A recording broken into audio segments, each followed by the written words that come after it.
Have you ever wondered how the employees at Papa John's Pizza make such delicious, appealing pizzas? My job is to make those pizzas look as good as possible and taste even better. There are many steps that I take to do this, and I'm going to teach you those steps today. The first and probably most important step is cleaning. The rule at Papa John's is that singing the birthday song twice while washing your hands with warm soapy water is the only way to properly disinfect your hands. All of your materials must also be cleaned before beginning the pizza making process. These materials include the table, the scraper, and the docker. To begin, you must put a handful of dustinator on the table. Dustinator is a flour and cornmeal combination.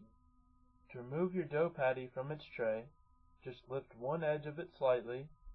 Using the scraper, scrape the underside of the patty until it is free from the tray.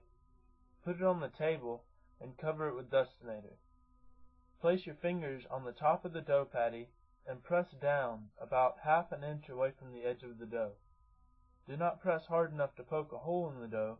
Do it just enough to create a consistent 1-inch border all the way around the dough. After creating this border, flip the dough over. Hold the side of your right hand on the border while stretching the dough with your left.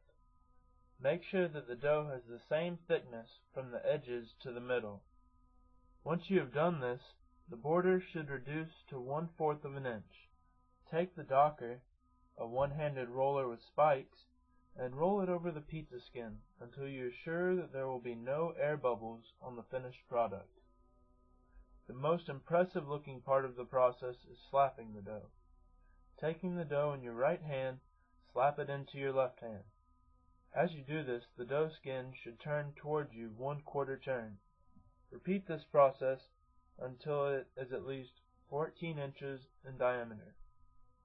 Once you get the hang of this, you can attempt to toss the dough in the air. Lay the dough docked side up on a mesh metal screen. The dough should hang over the edge of the screen 1/8 inch. Saucing the pizza may seem easy, but it takes a lot of practice to do it correctly. Scoop one spoonful of sauce from the bucket and place it on the center of the dough. Using the bottom side of the spoonful, smooth the sauce evenly over the pizza. There should be 1 inch between the edge of the sauce and the edge of the dough. To cheese a Papa John's pizza, fill the white cheese cup to the brim. Hold the cup at an angle and shake it so that the cheese falls on the pizza. After filling the cup again, empty the contents on the pizza as well. Little sauce should be visible. The most efficient way of doing this is to empty the first cup along the border of the sauce and fill in the middle with the second cup. Shake any excess cheese off the crust of the pizza. Finally, lay the pizza on the conveyor belt oven. 6½ minutes later, the pizza should be exiting the oven. Using the peel, a flat metal surface with a wooden handle, lift the pizza off the conveyor belt and place it on the cut table. After removing it from the screen, put the pizza in its assigned box and cut it into 8 equal slices. With a lot of practice, your pizzas will look as good as this. Papa John's has trained its employees to make the best looking pizzas as possible. By following these steps, they ensure that your pizza will come out looking great and taste delicious. This is why they could actually say, better ingredients, better pizza makers, better pizza.